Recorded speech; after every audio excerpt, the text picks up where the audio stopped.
Bonjour, bienvenue dans Chine France, le journal, votre émission quotidienne d'information sur Mandarin TV. Sans transition, voici les titres de l'actualité. Les témoins menteurs du soi-disant tribunal ouïghour britannique.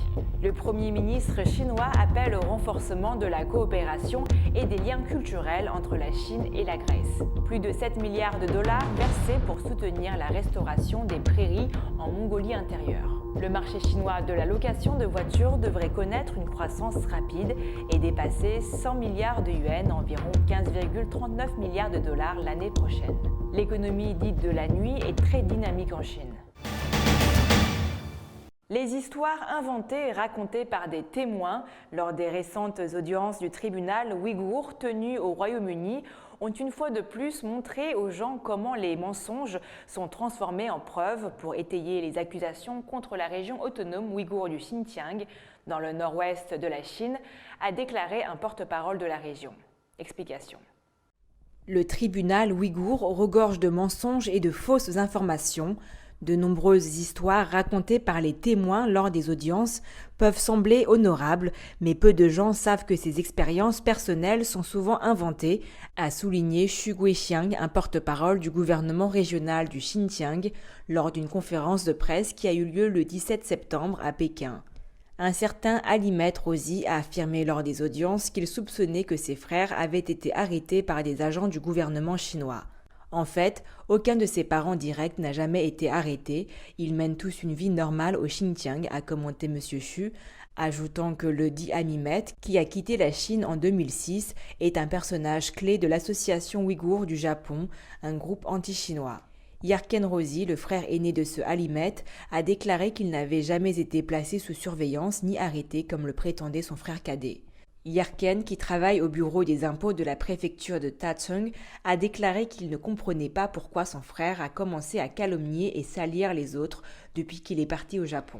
La Chine a souligné à plusieurs reprises que le tribunal ouïghour est une entité non gouvernementale financée par les forces anti-chinoises. Il est faux et n'a aucune base légale ou validité quelle qu'elle soit. Sa deuxième série d'audiences a eu lieu du 10 au 13 septembre à Londres. Selon M. Xu, le soi-disant tribunal est par nature une manipulation politique visant à discréditer la Chine sur des accusations concernant le Xinjiang, notamment celles de travail forcé, de génocide et de détention illégale de personnes appartenant à des groupes ethniques non Han. Les gens qui vivent et travaillent réellement au Xinjiang sont ceux que les gens devraient écouter. Ce sont les vrais témoins de la situation réelle de la région, a ajouté M. Xu. 25 personnes du Xinjiang de tous horizons et de différents groupes ethniques ont participé aux interviews en ligne.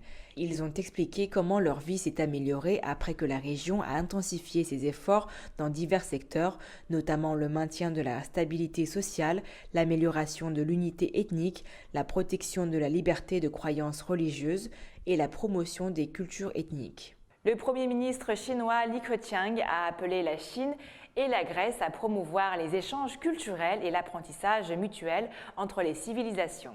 Cela pourrait être un moyen fondamental pour les deux pays d'atteindre la sagesse et la force afin d'aborder les problèmes et de faire face aux défis résultant du changement complexe et profond de la situation internationale, a déclaré Li Keqiang jeudi dans un discours vidéo lors de la cérémonie d'ouverture de l'année de la culture et du tourisme Chine-Grèce. Selon lui, la compréhension mutuelle et l'amitié traditionnelle entre les deux peuples ont fourni une force inépuisable à la coopération mutuellement bénéfique entre les deux pays dans tous les domaines. Depuis la pandémie de Covid-19, les deux pays se sont entraidés pour surmonter les difficultés, ouvrant un nouveau chapitre pour l'amitié entre la Chine et la Grèce, a-t-il indiqué. Notant que l'année prochaine marquera le 50e anniversaire de l'établissement des relations diplomatiques entre les deux pays, Li Keqiang a déclaré que l'événement culturel et touristique contribuerait à renforcer la compréhension mutuelle, à approfondir l'amitié traditionnelle et à promouvoir la coopération pratique entre les deux pays. Plus de 68 millions d'hectares de prairies dans la région autonome de Mongolie intérieure, dans le nord de la Chine, ont été subventionnés par le pays pour lutter contre le surpâturage au cours de la dernière décennie, ont indiqué les autorités régionales chargées de l'agriculture et de l'élevage. Le gouvernement central a subventionné la restauration de ces prairies dans tout le pays depuis 2011. Dès lors, la Mongolie intérieure a distribué des subventions de plus de 45,5 milliards de yuans, soit 7,03 milliards de dollars aux éleveurs locaux pour soutenir l'élevage d'animaux en captivité et les restrictions sur l'élevage. Cette pratique a permis d'éviter efficacement les dommages à la productivité des prairies et la dégradation des pâturages. Au total, 27 millions d'hectares de prairies désertifiées ont bénéficié de cette mesure et 41 millions d'hectares de prairies ont été correctement utilisés sur la base d'un écosystème équilibré et du pâturage local. D'après un rapport d'Analysis, le marché chinois de la location de voitures devrait connaître une croissance rapide et dépasser 100 milliards de yuans, environ 15,39 milliards de dollars l'année prochaine.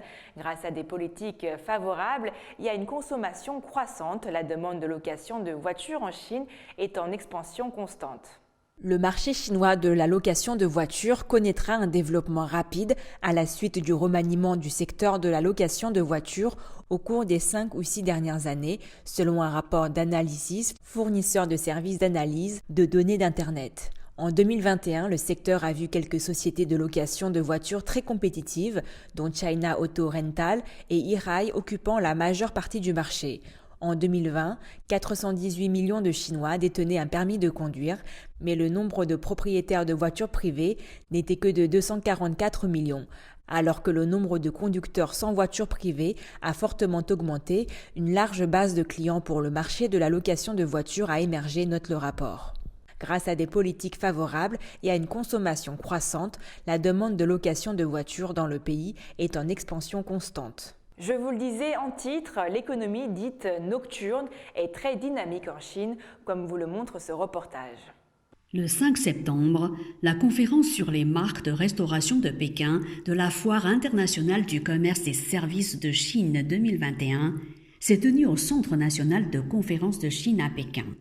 La commission municipale du commerce de Pékin a publié la deuxième liste de 10 rues avec les restaurants qui font office de cantine de minuit. Objectif, promouvoir le développement de l'économie nocturne de la capitale. L'économie nocturne est devenue une part importante des activités commerciales urbaines et incarne les caractéristiques et la vitalité de Pékin. En juillet 2021, le ministère de la Culture et du Tourisme a publié des documents pour demander la sélection et la construction de plus de 200 zones nationales réunissant la culture, le tourisme et la consommation nocturne. 60% des actes de consommation ont lieu dans la nuit et les ventes réalisées entre 18h et 22h par les grands magasins dépassent 50% de leur chiffre d'affaires journalier, selon une enquête sur les habitudes de consommation des habitants urbains réalisée par le ministère du Commerce. L'économie de la nuit est déjà un indicateur important pour mesurer la vitalité économique d'une ville. De nombreuses villes chinoises ont déjà trouvé un modèle relativement mûr pour développer l'économie nocturne. Par exemple, Shanghai a créé des zones d'activité nocturne en mettant en avant les caractéristiques suivantes: dimension internationale, style de Shanghai et la mode. La ville de Xi'an a fait de la visite nocturne et de la culture de la dynastie des Tang la carte de visite touristique de cette ancienne capitale.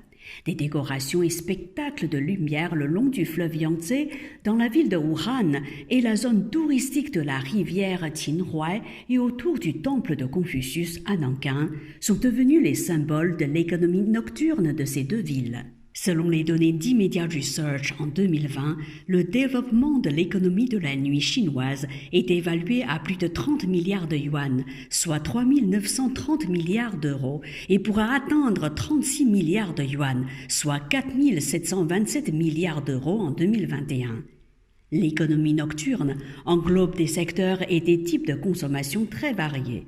Cela va des secteurs pour lesquels la nuit est aussi importante que la journée, comme la restauration et les magasins, aux secteurs principalement nocturnes, comme les bars et le karaoké.